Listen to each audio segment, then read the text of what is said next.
नमस्कार दोस्तों, in a major development and a significant move by India inks deal with US and Argentina for the exploration and extraction of critical minerals. And if seen, today's era is of full technological advancement. Artificial intelligence का जमाना है। Disruption technology day by day improve होती जा रही है और इस सब के पीछे critical minerals play an important and significant role. विश्व की हर बड़ी इकोनॉमी क्रिटिकल मिनरल्स को सिक्योर एंड प्रिक्योर करने में लगी हुई है, because these are also vital for the economic growth, national security and technological innovation. और इन सब के अलावा critical minerals are the foundation of many modern technologies, जैसे कि solar panels, wind turbines, electric vehicles. तो ऐसे में इंडिया भी क्रिटिकल मिनरल्स के सेक्टर में अपनी एक अलग पहचान बनाने के लिए, अपने आप को खड़ा करने के लिए हर संभव प्रयास कर रहा है। और हमें चाइना के भी जियोपॉलिटिकल पावर प्ले को काउंटर करना है, क्योंकि क्रिटिकल मिनरल्स के सेक्टर में चाइना कंप्लीट मोनोपोली रखता है। China is the largest producer of critical minerals.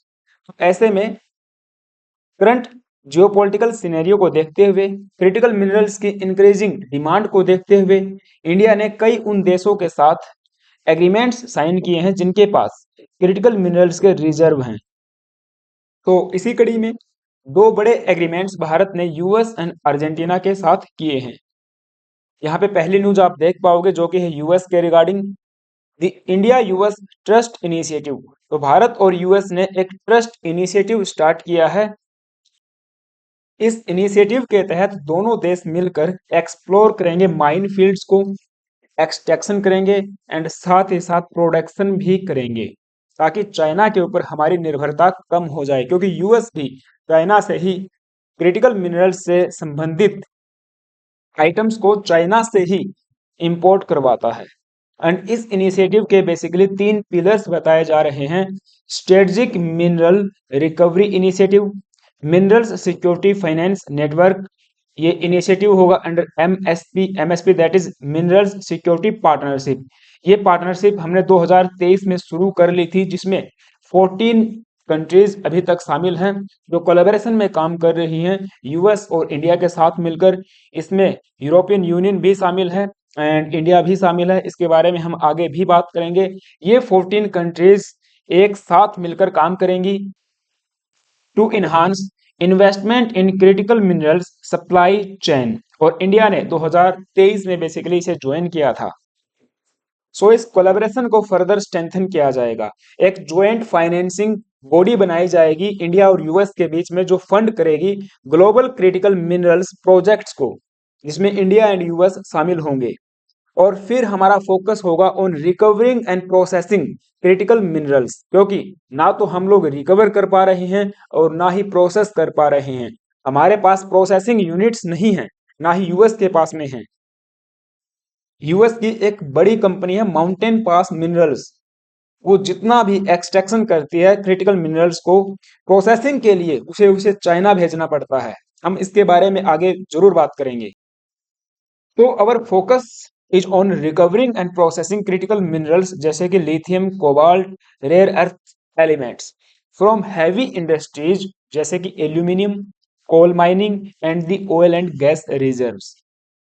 और दूसरी बड़ी खबर सामने आई है अर्जेंटीना को लेकर। India Argentina sign agreement for exploration of lithium and other critical minerals. Specifically हम काम करेंगे लिथियम के ऊपर, लेकिन अदर क्रिटिकल मिनरल्स भी इस कड़ी में शामिल होंगे, क्योंकि अर्जेंटीना विश्व का सेकंड सबसे बड़ा लिथियम रिजर्व्स वाला देश है विद अबाउट 20 मिलियन टन्स।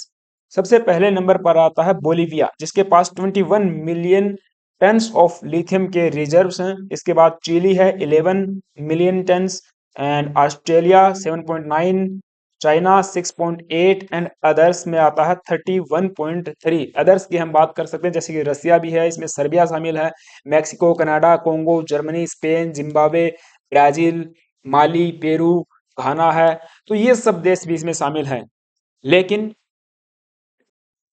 ये अदर्स में जितने भी देश हैं, इनमें से किसी के साथ में भी अभी तक इंडिया ने एग्रीमेंट्स साइन नहीं किए हैं। हम लोग बोलीविया के साथ बातचीत कर रहे हैं, चिली के साथ बातचीत कर रहे हैं, and other nations are also in with talks for the critical mineral extraction and development with India. हमारी करंट सिचुएशन ऐसी बनी हुई है कि हम लोग कंप्लीटली डिपेंडेंट है चाइना के ऊपर for the lithium imports. 2022-23 and 2023-24 financial year में आप देखोगे तो हमने $3 बिलियन तक के लिथियम को इंपोर्ट किया है चाइना से। तो ऐसे में चाइना पे भी हमारी डिपेंडेंसी कम करने के लिए it is a biggest move. India and Argentina on Wednesday signed an agreement for deeper collaboration in exploration and resource development of the critical minerals, particularly बात करेंगे लिथियम की। एक MOU साइन किया गया है by the union ministry of coal and mines and the governor of Catamarca, Argentina का एक province है, वहां के गवर्नर के बीच में ये एग्रीमेंट या MOU साइन किया गया है। एंड स्पेसिफिकली अगर हम बात करें कंपनीज की, तो इंडिया की तरफ से mineral exploration and consultancy limited that is MECL, जो कि हमारी एक PSU है under the ministry of mines and provincial government of the Catamarca, Argentina. अब ये काटामार्का है या चाटामार्का है वो आप देख लेना। So both the sides discussed expanding cooperation in the mining sector, particularly in lithium exploration and investment opportunities। दोनों देश एक दूसरे के माइनिंग फील्ड्स में इन्वेस्टमेंट भी करने को राजी हो गए हैं।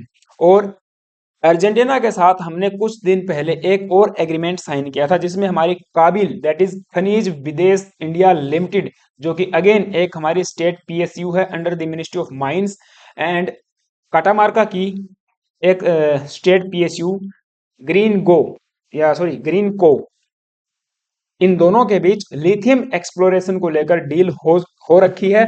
तो इस डील पर भी हमारी जो डिस्कशंस हुई हैं रिसेंट मीटिंग्स में, and the both sides explored Avenue for the investment, long term supply agreements and joint venture that would help strengthen India's access to the critical minerals।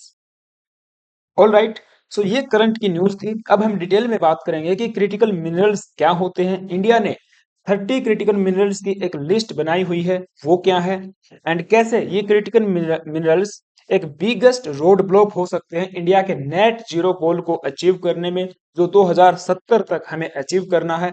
And इसके अलावा global supply chain में ये कहाँ पे आके खड़े होते हैं, कौन कौन से लीगल फ्रेमवर्क्स इंडिया ने बना के रखे हैं to strengthen the sector of critical minerals in India, and कैसे चाइना ने कंप्लीट मोनोपोली तैयार कर ली इस सेक्टर में। एंड लास्ट में हम डिस्कस करेंगे the significance of the critical minerals. So देखिए, we also talked earlier on this topic कि क्रिटिकल मिनरल्स कैसे बिगेस्ट रोड ब्लॉक हैं इंडिया के नेट जीरो गोल को अचीव करने में।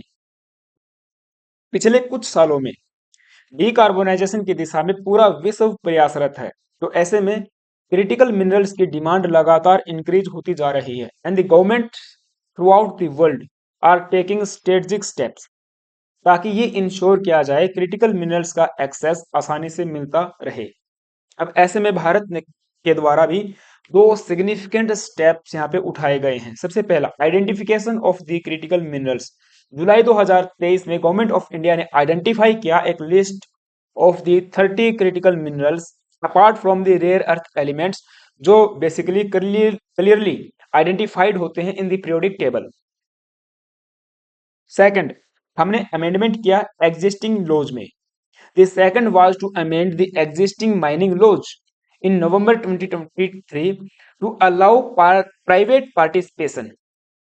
अब क्रिटिकल मिनरल्स के सेक्टर में प्राइवेट पार्टिसिपेशन को भी इंडिया ने अलाउ कर रखा है, और हमने 20 blocks of the critical minerals and rare earth elements का ऑक्शन भी पिछले साल किया था, जो मार्क करता है एक significant shift in India's minerals sector. Again open करेगा opportunities for the private enterprise ताकि वे भी कंट्रीब्यूट कर पाए to the extraction and processing of these crucial resources, क्योंकि स्टेट पीएसयूज अकेले इस काम को कर नहीं पा रही हैं। लेकिन मुझे यहाँ पे ये बात भी ऐड करनी पड़ेगी कि रिसेंट जम्मू एंड कश्मीर में जो एक लार्जेस्ट रिजर्व हमने मिला था लिथियम का, उसके भी 20 ब्लॉक्स की ऑक्शन 2024 में इंडियन गवर्नमेंट के द्वारा की गई थी, लेकिन उसमें प्राइवेट पार्टिसिपेशन न होने की वजह से 14 ब्लॉक्स की ऑक्शन को कैंसिल करना पड़ा या उसे वापस लेना पड़ा। तो ये भी एक बिगेस्ट कंसर्न अभी के लिए हमारे पास बना हुआ है कि एग्जिस्टिंग लॉज में हमें अमेंडमेंट करने के बावजूद भी प्राइवेट पार्टिसिपेशन देखने को नहीं मिल पा रहा है। जो 30 क्रिटिकल मिनरल्स हमने तैयार किए थे, वो उनकी लिस्ट यहाँ पे आप देख पाओगे, जैसे antimony, beryllium, bismuth, cadmium, cobalt, copper, gallium, germanium, graphite, hafnium, indium, lithium, molybdenum and niobium. Nickel भी यहाँ पे है। इस तरह से आप देखोगे तो 30 एलिमेंट्स की एक लिस्ट हमने तैयार की हुई है जो कि क्रिटिकल मिनरल्स हैं हमारे लिए। हमने इस शब्द का इस्तेमाल 50 बार किया होगा, but what is the critical minerals? देखिए, इसकी भी कोई प्रॉपर या पर्टिकुलर डेफिनेशन अभी तक हमारे पास नहीं है। There is no particular definition about the critical minerals, but देश जो है आइडेंटिफाई करते हैं अपने हिसाब से, अपनी नीड्स, अपनी फ्यूचर रिक्वायरमेंट्स, अपनी नेशनल प्रियोरिटी के हिसाब से मिनरल्स को एक लिस्ट में डालते हैं एंड आइडेंटिफाई करते हैं कि ये हमारे लिए क्रिटिकल मिनरल्स हैं। The identification of these minerals was done based on the report on the critical minerals। एक रिपोर्ट पेश की गई थी बेसिकली। इस रिपोर्ट का ही नाम है report on the critical minerals, जो प्रिपेयर की गई थी बाय एन एक्सपर्ट टीम, जिसे कंस्टिट्यूट किया गया था by the ministry of mines in November 2023। हालांकि इसके कुछ क्राइटेरिया भी हमने रखे हुए थे, जैसे कि each is chosen based on the criteria such as disruption potential, कि उस मिनरल का डिसरप्शन पोटेंशियल कितना है, substitutability and cross cutting usage.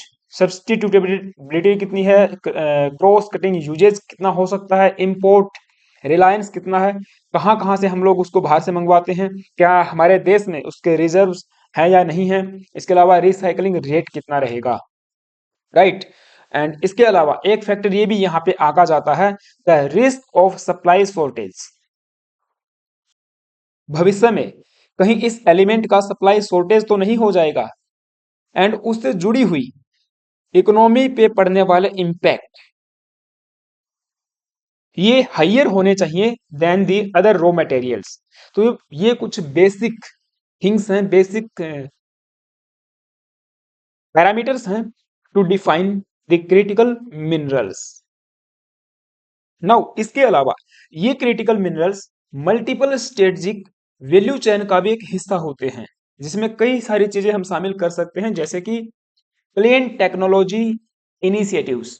अब इसमें हम जीरो कार्बन इमिशन वाले व्हीकल्स को शामिल करते हैं, विंड टर्बाइन्स हो सकते हैं एंड सोलर पैनल्स। तो ये नई टेक्नोलॉजी है, अत्याधुनिक टेक्नोलॉजी हम इनको कह सकते हैं, जो कि बेसिकली क्लीन है। यहाँ से कार्बन का एमिशन बिल्कुल जीरो हो रहा है, और हमारे जो गोल्स हैं उनको अचीव करने में भी ये हमारी मदद कर सकती हैं। इंफॉर्मेशन एंड कम्युनिकेशन टेक्नोलॉजीज, जैसे कि सेमीकंडक्टर्स, आर्टिफिशियल इंटेलिजेंस, डीप सेक जो बनाया गया है उसमें सेमीकंडक्टर्स का ही एक अहम योगदान है। ऐसे में इंडिया ने भी सेमीकंडक्टर्स के लिए अभी रिसेंट डील्स जो है की हुई है। एंड हम हमारा भी खुद का एक आर्टिफिशियल इंटेलिजेंस, एक एआई टूल हम लोग डेवलप करने में लग गए हैं। गवर्नमेंट ऑफ इंडिया ने इसके लिए स्किल्ड सेंटर भी बनाए हुए हैं, एंड काफी सारा धन भी यहाँ पे एलोकेट किया हुआ है। वो भविष्य का काम है, हम कर लेंगे। And the third one is advanced manufacturing inputs and materials. जो हमारी सेनाएं हैं उनके लिए जो बुलेट प्रूफ जैकेट्स हमें बनानी हैं, जो व्हीकल्स हैं आर्मर्ड्स हैं उनके लिए बुलेट प्रूफ होने चाहिए। तो ऐसे में जो डिफेंस प्लान्सेस हैं एंड आल्सो द एप्लीकेशंस, वे सब बनाने के लिए भी हमें इन मिनरल्स की आवश्यकता होती है। परमानेंट मैग्नेट्स भी हम लोग बना सकते हैं या बनाते हैं, एंड दी क्रेमिक्स।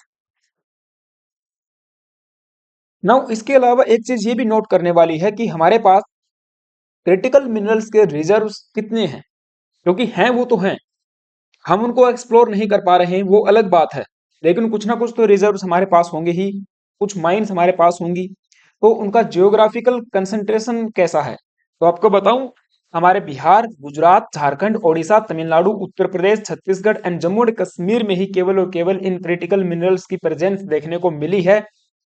बाकी किसी भी राज्य में, किसी भी क्षेत्र में अभी तक हमें ऐसी कोई सूचना या ऐसी कोई इंफॉर्मेशन हमारे पास नहीं है, या हमने कोई भी एक्सप्लोर नहीं किया है। लेकिन दूसरी सबसे बड़ी समस्या यह है कि जितना रिजर्व हमारे पास है उसको भी हम लोग एक्सपेक्ट नहीं कर पाए हैं, यानी कि यहां से प्रोडक्शन हमारा न के बराबर है, जीरो ही हम कह सकते हैं। ऑलमोस्ट 100% क्रिटिकल मिनरल्स को हम लोग चाइना से इंपोर्ट करवाते हैं, बिल्कुल डिपेंडेंट है। तो इसलिए ऐसे में ये भी समझना आवश्यक हो जाएगा कि इनका सिग्निफिकेंस क्या है हमारे लिए। तो पहला हम लोग यहाँ पे बात कर सकते हैं decarbonisation and the clean energy technologies के रूप में ये हमारे काम आते हैं। अभी रिसेंट भी हमने थोड़ी देर पहले बातचीत की है, जैसे कि सोलर जो पीवी प्लांट्स हैं, विंड फार्म हो गए एंड इलेक्ट्रिक व्हीकल्स, इसके अलावा integral components of the clean energy transitions, ये सेक्टर हेविली रिलाई करते हैं ऑन दी क्रिटिकल मिनरल्स, और यहाँ से बिल्कुल क्लीन एनर्जी हम लोग ले सकते हैं।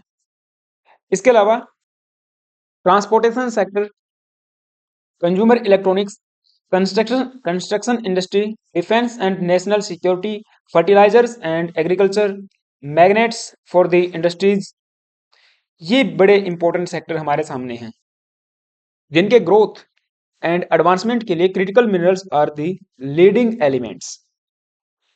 नाउ इंटरनेशनल एनर्जी एजेंसी की बात करें तो इनका कहना है कि पेरिस एग्रीमेंट्स के टारगेट्स को यदि हमें अचीव करना है,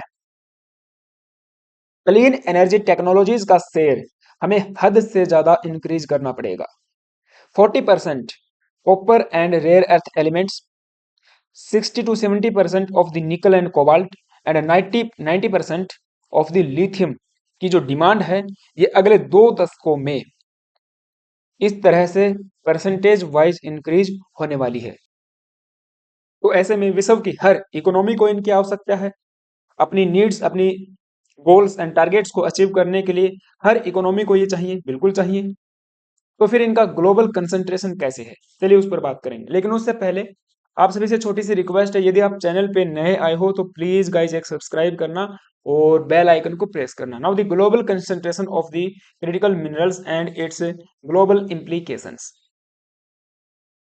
तो देखिए, विश्व के कुछ मुट्ठी भर देश हैं जहां पे क्रिटिकल मिनरल्स के रिजर्व्स या रिसोर्सेज पाए जाते हैं, जैसे कि Australia, China, Democratic Republic of Congo, Indonesia and chilli.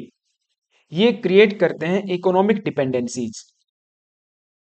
अच्छा, एक चीज मैं यहाँ पे ऐड कर दूं, तो पीछे हमने बात की थी वो लिथियम रिजर्व्स की बात की थी, यहाँ हम केवल ओवरऑल क्रिटिकल मिनरल्स की बात कर रहे हैं कि ओवरऑल अगर देखा जाए तो किन देशों के पास क्रिटिकल मिनरल्स के रिजर्व हैं। एंड इस स्मॉल कंसंट्रेशन का ग्लोबल इंप्लीकेशन क्या रहेगा, तो जिन नेशंस के पास सब्सटेंशियल रिजर्व्स हैं, they hold a significant advantage in the terms of revenue generation, job creation, and overall economic development. And they also potentially lead to the global economic imbalances. And China इस case में one of the leading country जो economic imbalances create करता है पूरे विश्व में, क्योंकि China के पास कई मायनों में बड़े बड़े भंडार या रिजर्व्स उपलब्ध हैं।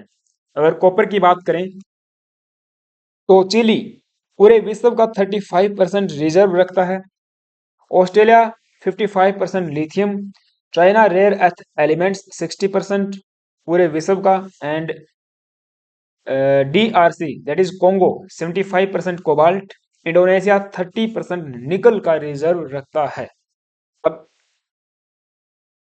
when it comes to the matter of critical minerals and rare earth elements, China needs a special mention, क्योंकि चाइना के पास न केवल critical minerals and rare earth elements के रिजर्व हैं, ये कंप्लीटली मोनोपोलाइज्ड या मोनोपोली रखता है in the processing capacity of these minerals. Nickel पूरे विश्व का 35% प्रोसेस चाइना करता है। लिथियम एंड कोबाल्ट का 50 to 70% चाइना प्रोसेस करता है। एंड जितने भी रेयर अर्थ एलिमेंट्स हैं जिसके बारे में हमने पीछे भी बात की है, उसका 90% केवल और केवल चाइना प्रोसेस करता है। अब एक्सट्रैक्ट करता है, प्रोसेस करता है, तो फिर एक्सपोर्ट में भी मोनोपोली होगी? जी हाँ, बिल्कुल है। पूरे विश्व की जितनी भी कैथोड्स हैं, जो बैटरीज बनाई जाती हैं, उसका 78% चाइना एक्सपोर्ट करेगा। एनोड्स का 85% चाइना करेगा। बैटरी सेल्स जितने भी पूरे विश्व में 70% वो चाइना एक्सपोर्ट करेगा।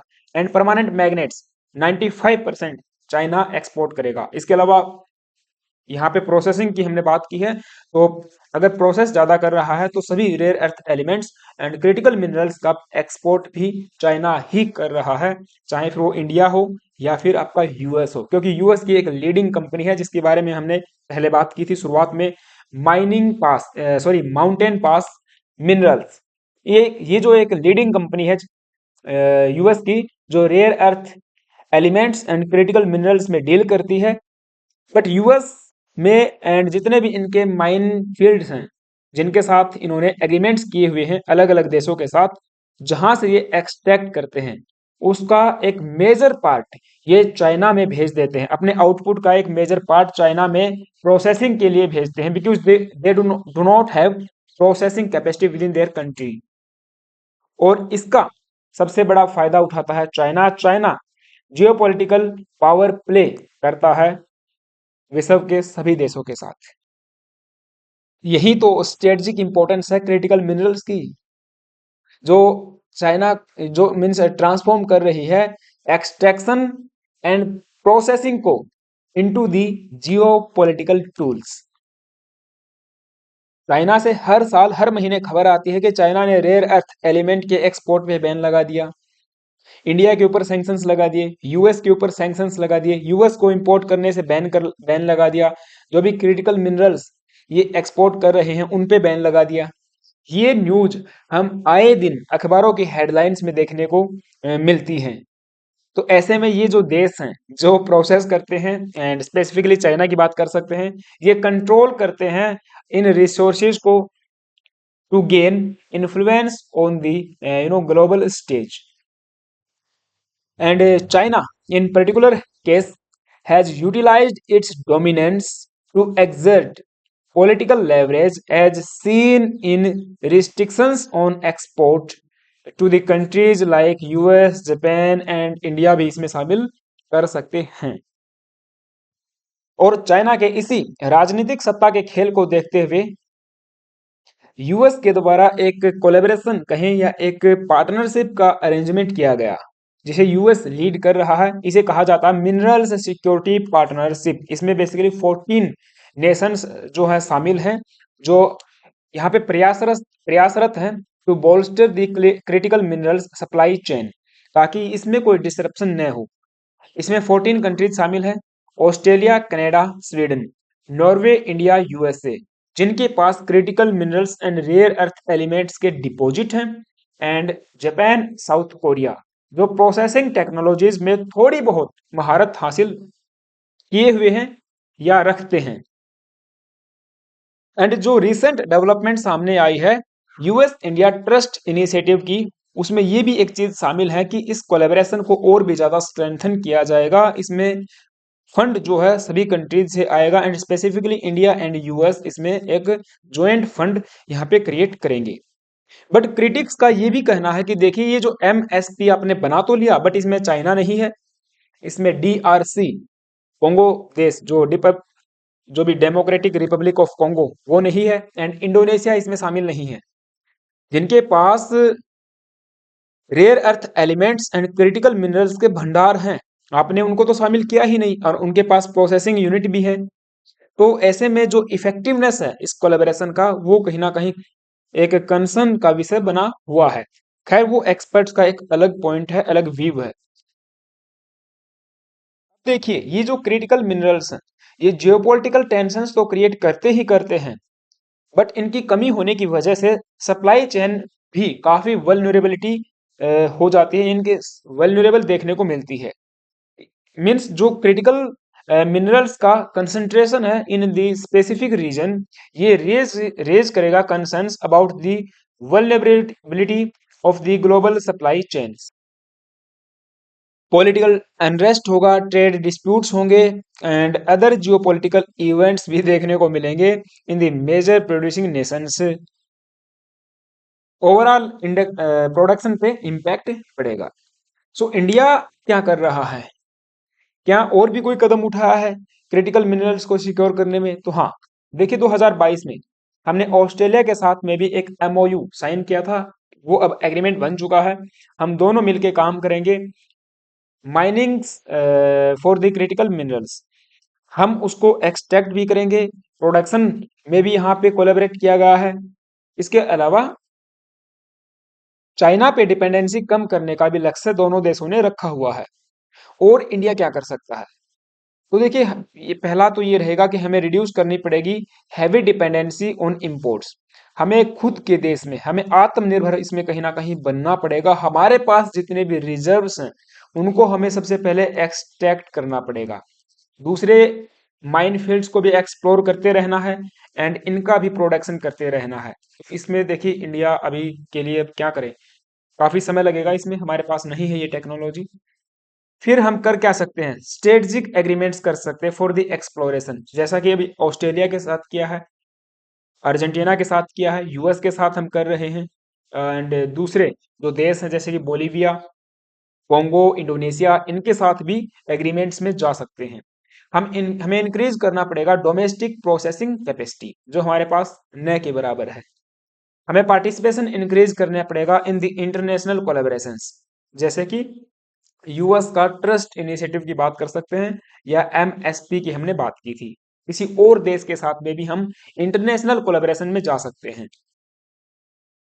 और जाते जाते एक अच्छी खबर और आपको मैं बता देता हूं।